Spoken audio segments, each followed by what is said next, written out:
आपका स्वागत है किस्से कविताएं में। आज सुनिए सादत हसन मंटो की मशहूर कहानी गर्म सूट। गंडा सिंह ने चूंकि एक जमाने से अपने कपड़े तब्दील नहीं किए थे, इसलिए पसीने के बाइस उनमें एक अजीब किस्म की बू पैदा हो गई थी, जो ज्यादा शिद्दत इल्तियार करने पर अब गंडा सिन्हा को कभी कभी उदास कर देती थी। उसको इस बदबू ने भी इतना तंग नहीं किया था जितना कि अब उसके गर्म सूट ने उसे तंग कर रखा था। अपने किसी दोस्त के कहने पर वो अमृतसर छोड़कर दिल्ली चला आया था। जब उसने अमृतसर को कैरबाद कहा तो गर्मियों का आगाज था, लेकिन अब के गर्मी अपने पूरे जोबन पर थी। गंडा सिन्हा को ये गर्म सूट बहुत सता रहा था। उसके पास सिर्फ 4 कपड़े थे: गर्म पतलून, गर्म कोट, गर्म वास्कट और एक सूती कमीज। ये गर्म सूट उसे इसलिए दिल्ली की शदीद गर्मियों में पहनना पड़ता था कि उसके पास और कोई कपड़ा ही नहीं था, और सूट के साथ की वास्कट उसे इसलिए पहनना पड़ती थी कि उसके पास कोई ऐसी जगह नहीं थी जहां वो उसे एहतियात या बदएहतियाती से रख सकता। यूं तो वो इस वास्कट को या कोठी को दरीबा कला में अपने दोस्त की दुकान में रख देता, मगर वहां उसने पहले रोज ही कई चूहे देखे थे। दिल्ली आने के दूसरे रोज चांदनी चौक में उसने रसगुल्ले खाए थे। उनका शीरा जाबजा कोट और वास्कट पर गिर पड़ा था। अगर वो ये दोनों चीजें उस दुकान में रख देता तो जाहिर है कि जहां शीरा गिरा था चूहे कपड़ा कुतर जाते, और गंडा सिंह नहीं चाहता था कि ये सूट जो उसे 3 सितंबर 1939 ईस्वी यानी उस जंग के इब्तिदाई रोज मिला था, यूं बेकार चूहों की नजर हो जाए। इस सूट के साथ इत्तिफाचिया तौर पर एक ऐसा दिन मंसूब हो गया था जो तारीख में हमेशा जिंदा रहेगा। गंडा सिंह को चुनाचे इसलिए भी अपना सूट अजीज था कि अमृतसर में जब उसने अपना ये तारीठी सूट पहना था तो दरबार साहब के आसपास उसके जितने हाथी दांत का काम करने वाले दोस्त रहते थे मुतहैर हो गए थे। बलबीर ने जब उसे बाजार में देखा था तो मुतहर्रिक तराद को रोककर जोर से आवाज दी थी, गंडा सया, गंडा सया, जरा इधर तो आ, ये आज तुझे क्या हो गया है। गंडा सिंह लिबास के मुआमले में अज हद बेपरवाह था, बल्कि यूं कहिए कि अपने लिबास की तरफ उसने कभी तवज्जो ही न दी थी। वो पतलून इसी तरह पहना करता था जिस तरह कच पहनी जाती है, यानी बगैर किसी तकल्लुफ के। उसके मुतलिक उसके दोस्तों में ये बात आम मशहूर थी कि अगर तन ढकना जरूरी न होता तो गंडा सिंह बिल्कुल नंगा रहता। 6 महीने तक वो नहाता नहीं था। बाज औकात उसके पैसे पर इस कदर मेल जम जाता था कि और मैल जमने की गुंजाइश ही नहीं रहती थी। दूर से अगर आप उसके मैले पैरों को देखते तो यही मालूम होता कि गंडा सिंह ने मौजे पहन रखे हैं।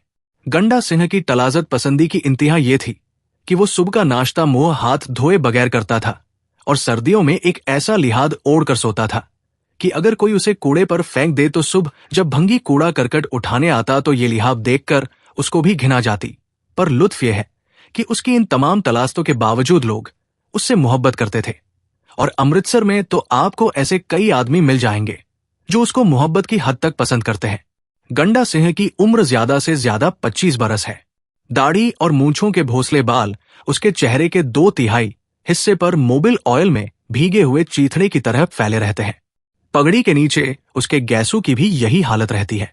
कभी कभी जब उसकी पिंडलियां कपड़ा उड़ जाने के बाइस नंगी हो जाती हैं तो उन पर मैल खरंडों की शक्ल में जाबजा नजर आता है, मगर लोग इन तमाम मैली और गंदी हथेड़ियों से बातबर होने पर भी गंडा सिन्हा को अपने पास बिठाते हैं और उससे कई कई घंटे बातें करते हैं। अमृतसर छोड़कर जब गंडा सिंह अपने गर्म सूट समेत दिल्ली आया तो उसे भैर शोरी तौर पर मालूम था कि यहां भी खुद ब खुद उसके दोस्त पैदा हो जाएंगे। अगर उसको अपनी तलाजत पसंदियों का एहसास होता तो बहुत मुमकिन है ये एहसास रुकावट बन जाता और दिल्ली में उसका कोई दोस्त न बनता। चंद ही दिनों में बजाहिर किसी वजह के बगैर 8-10 आदमी गंडा सिंह के दोस्त बन गए, और गंडा सिंह को इस बात का मुतलक एहसास न हुआ कि अगर ये 8-10 आदमी उसके दोस्त न बनते तो शहर दिल्ली में वो भूखों मरता। रोटी के मसले पर दरअसल गंडा सिंह ने कभी दौर ही नहीं किया था, और न उसने कभी ये जानने की तकलीफ की थी कि दूसरे उसके मुतल्लिक क्या राय रखते हैं।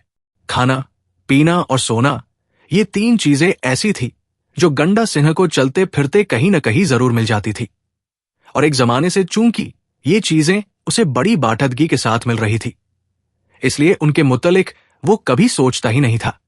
चावड़ी में हरबंस से मिलने गया तो वहां सुबह का नाश्ता मिल गया। हरबंस के यहां से आया तो रास्ते में अहमद अली ने अपनी दुकान पर ठहरा लिया और कहा, गंडा सिंह, भाई तुम चूप वत पर आए, मैंने धन्ना मिल से कुछ चाट मंगवाई है, छा के जाना।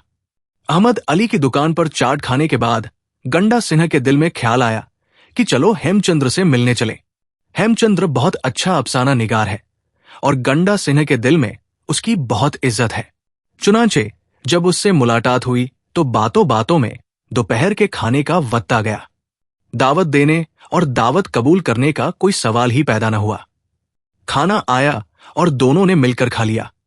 यहां से जब गंडा सिंह तिमारपुर की तरफ रवाना हुआ तो रास्ते में बाट आ गया। धूप चूंकि बहुत करारी थी, इसलिए गंडा सिंह जब कुछ देर सुस्ताने के लिए निकलसन बाद के एक बेंच पर लेटा तो 5 बजे तक वही सोया रहा। आंखें मलकर उठा और आहिस्ता आहिस्ता तिमारपुर का रुख किया, जहां उसका दोस्त अब्दुल मजीद रहता था। 6 बजे के करीब गंडा सिंह अब्दुल मजीद के घर पहुंचा। वहां जंग की बातें शुरू हुई। चुनांचे 8 बज गए।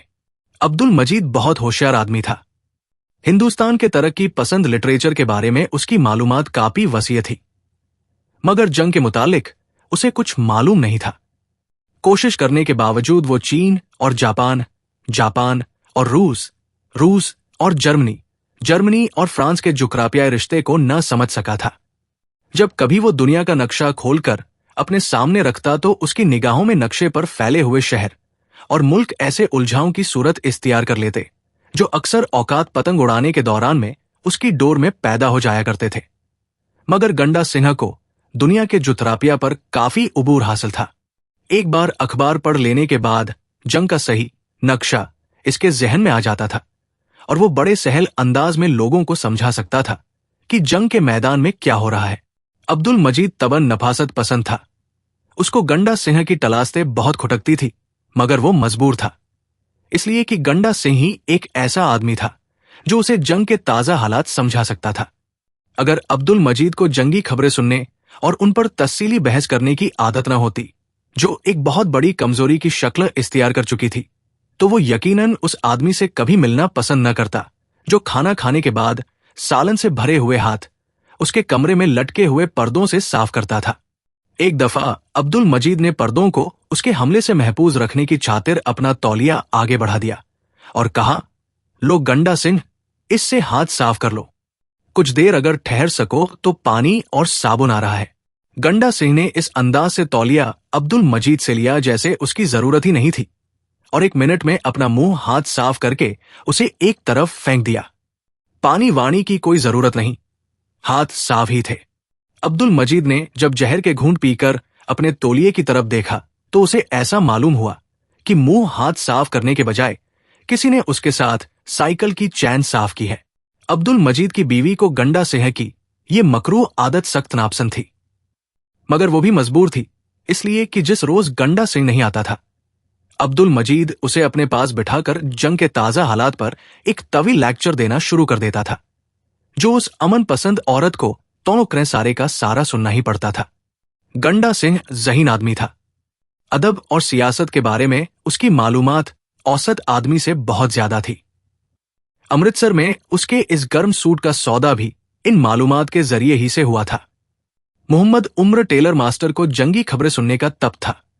चुनांचे गंडा सिंह ने जंग के इब्तिदाई हालात सुना सुनाकर मोहम्मद उम्र को इस कदर मरूब किया कि उसने ये गर्म सूट, जो किसी गाहक ने 37 ईस्वी में तैयार कराया था और 2 बरस से इसके पास बेकार पड़ा था, चूंकि उस गाहक ने फिर कभी शक्ल ही नहीं दिखाई थी, गंडा सिन्हा के जिस्म पर फिट कर दिया और इसके साथ 5 रुपए माहवार की 6 किस्तें मुकर्रर कर ली।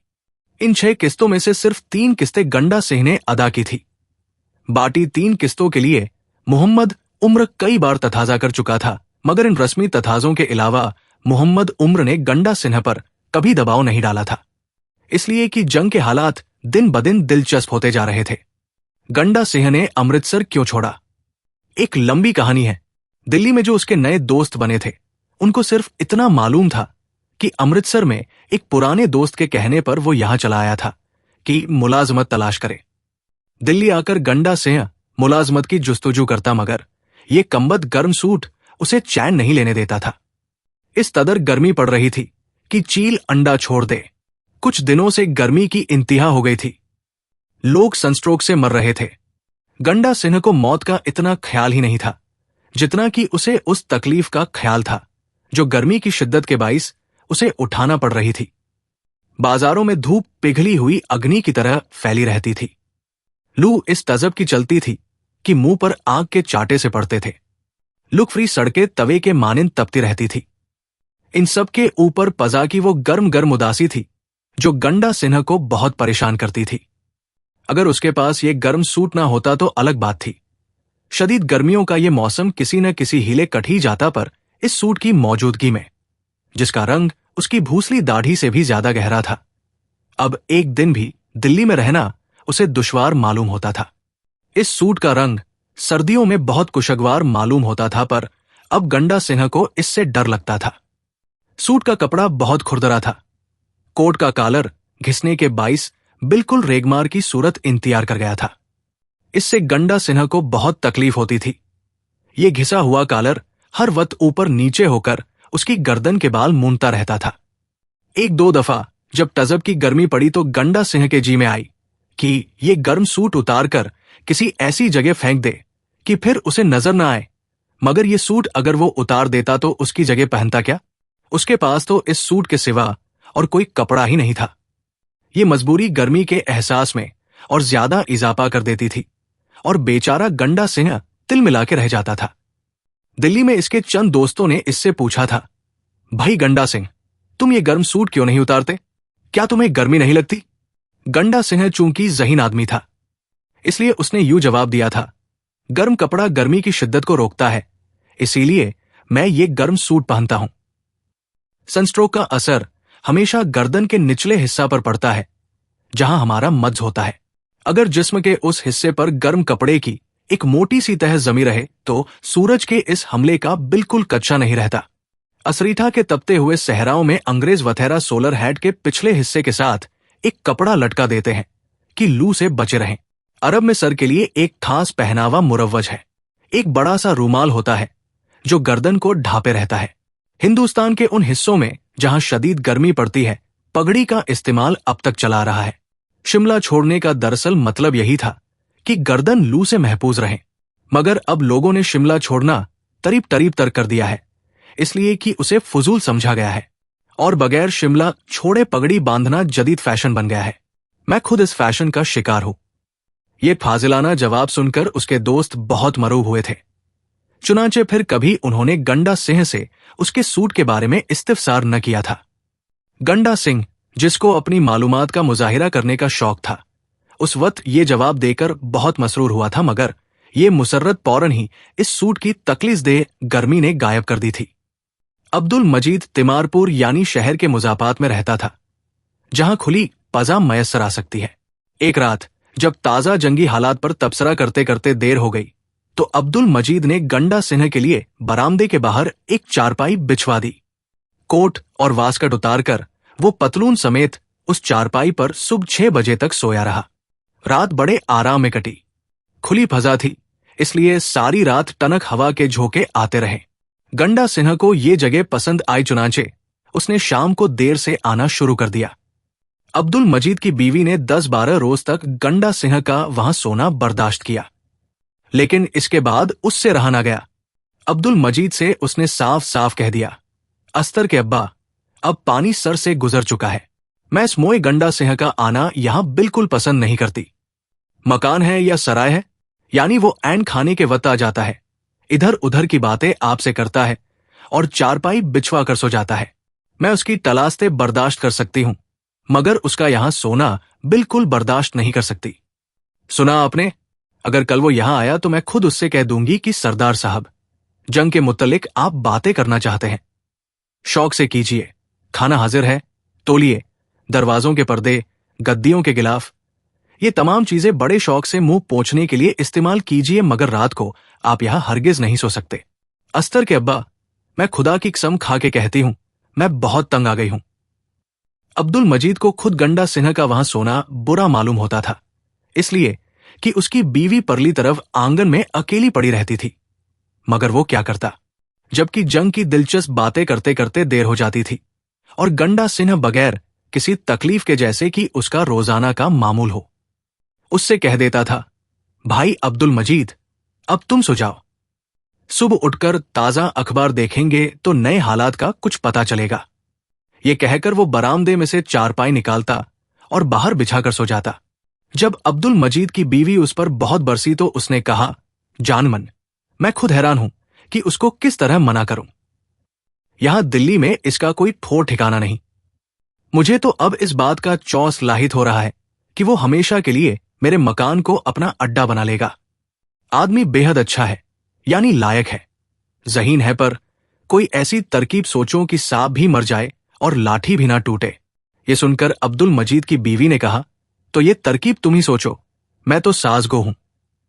अगर मुझसे कहोगे तो मैं खुले लफ्जों में उससे कह दूंगी कि तुम्हारा यहां रहना मुझे बहुत नागवार मालूम होता है। अब्दुल मजीद ने उसी वक्त तहया कर लिया कि वो गंडा सिंह से अपनी मुश्किलात और मजबूरियां साफ लफ्जों में बयान कर देगा।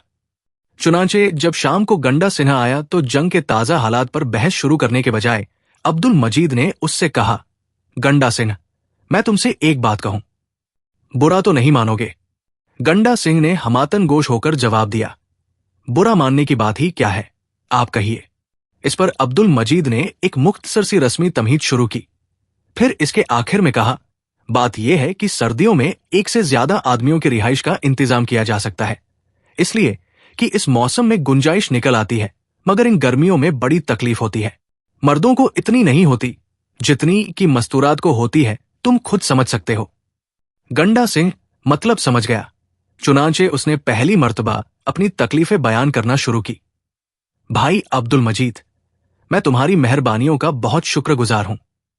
रात काटने के लिए यूं तो मुझे बहुत जगह मिल सकती है, मगर मुसीबत यह है कि ऐसी खुली हुआ कहीं नहीं मिलती। सारा दिन इस गर्म सूट में पिघलता रहता हूं। चंद रातें जो मैंने तुम्हारे यहां बसर की है, मैं कभी नहीं भूल सकता। मुझे तुम्हारी मजबूरियों और तकलीफों का एहसास अब हुआ है, इसलिए कि जो आराम मुझे यहां रात को मिलता था इस कदर कुशगवार था कि मैंने दूसरे पहलू पर कभी धौर ही ना किया।